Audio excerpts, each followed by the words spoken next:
Bonjour François, alors quels sont les légumes que vous nous proposez de saison pour le mois de février? En ce moment nous avons tous les choux d'hiver bien sûr, nous avons éventuellement des escargots et les frisés blanchis en serre, en coque pour avoir une salade d'hiver puis que les autres seront plantés seulement dans quelques semaines. Nous avons également encore de la bête qui se trouve là-bas au bout, on peut avancer pour voir zoomer un peu près des champignons, ainsi que des champignons de saison qui sont produits chez un ami à moi du côté de Leuven. Nous avons nos premiers petits choux-fleurs de Malines de serre bien sûr, le chou de Bruxelles d'hiver. Nous avons bien sûr les oignons. Quelles sont la différence entre ces choux de Bruxelles et ces choux de Bruxelles qui sont là? Ils sont nettoyés pour que les clients aient plus facile, pour qu'ils soient plus propres, et ils sont un peu plus chers et les autres sont un peu moins chers, mais à vous de faire le travail pour les nettoyer.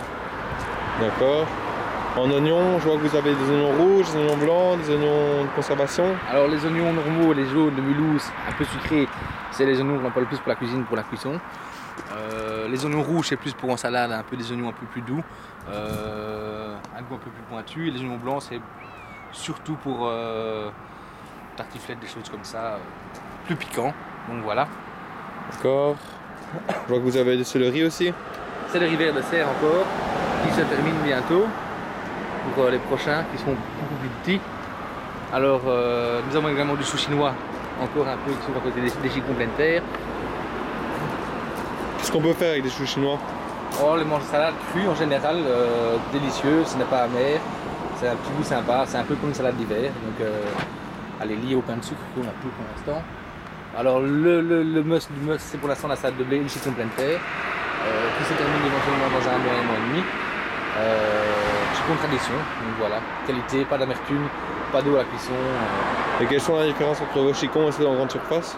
Ceux en grande surface, ces chicons là sont ils sont éventuellement, allez, c'est de l'hydroponie, ça veut dire qu'ils poussent dans l'eau, donc pas de goût. En grande surface, ils poussent dans l'eau. Dans l'eau, donc l'hydroponie, ça veut dire que les chicons sont à mature plus rapidement. 3 semaines vous avez du chicon, nous il faut 1 mois et 1 semaine, car voilà, le chicon lui-même c'est une racine qui contient de l'eau, mais en hydroponie, l'influence de l'eau le fait pousser plus vite, mais donne une amertume et beaucoup d'eau à la cuisson, donc un chicon de mauvaise qualité.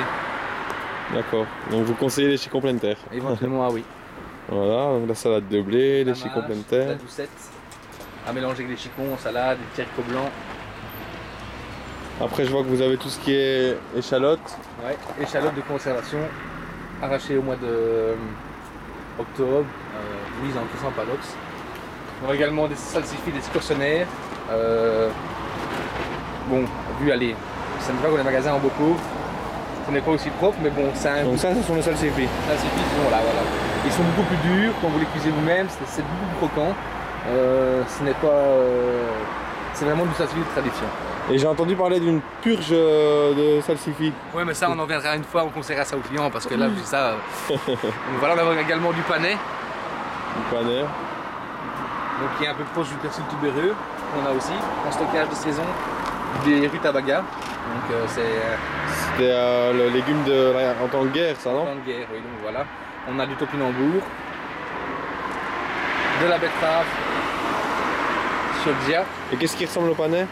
Du persil tubéreux. Donc ça doit être un peu proche du panais, un peu plus fort comme on sait. Alors nous avons des betteraves, une betterave rouge à la cuisson, une betterave chioggia qui sont très bonnes en salade crue, très bel aspect de couleur, lignée à l'intérieur. Donc voilà, en salade, on a un petit goût sympa, très sucré, on peut manger ça râpé. Ça fait des cercles roses, oui voilà. Donc, et c'est plus sucré comme et c'est beaucoup plus betterave? sucré, plus doux, moins terreux. Donc voilà, à essayer. Alors nous avons également des radis noirs d'hiver, les géants. Les ramonas. Les ramonas, oui, très piquants. Mais conservation très bonne par rapport à un radis traditionnel.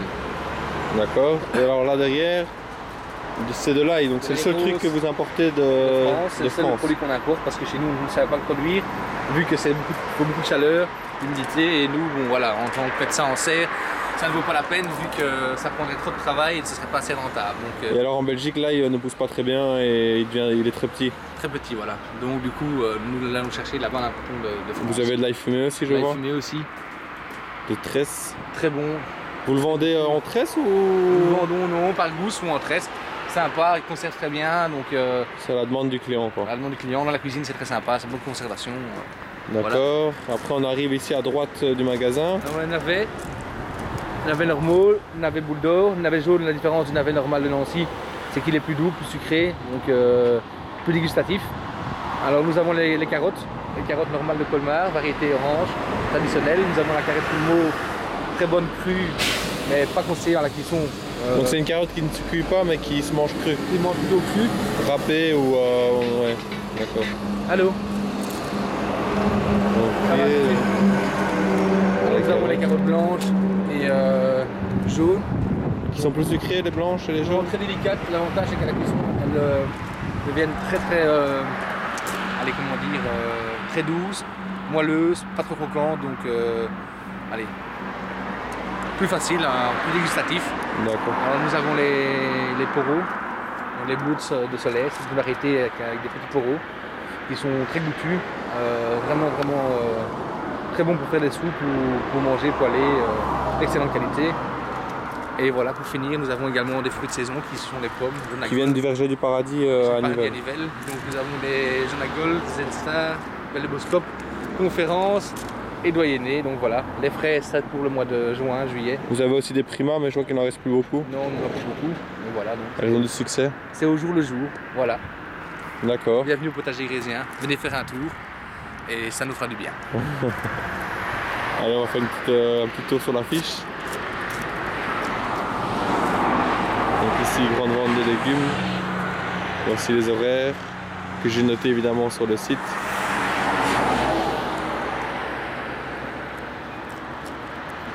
Les chicons pommes de terre, poireaux bio, salade de blé, bêtes pommes de terre, les champignons, les pois, les carottes. On a fait le tour. Hein. Voilà, nous étions en direct du potager grésien qui se situe maintenant sur la chaussée de Wavre en stand-by en attendant la construction des nouveaux bâtiments et du nouveau magasin. Et nous sommes en face du Hubo. Le Hubo sur la chaussée de Wavre, direction Wavre quand on part de Gré-d'Oisseau. Voilà. Merci bien, à très bientôt, au revoir.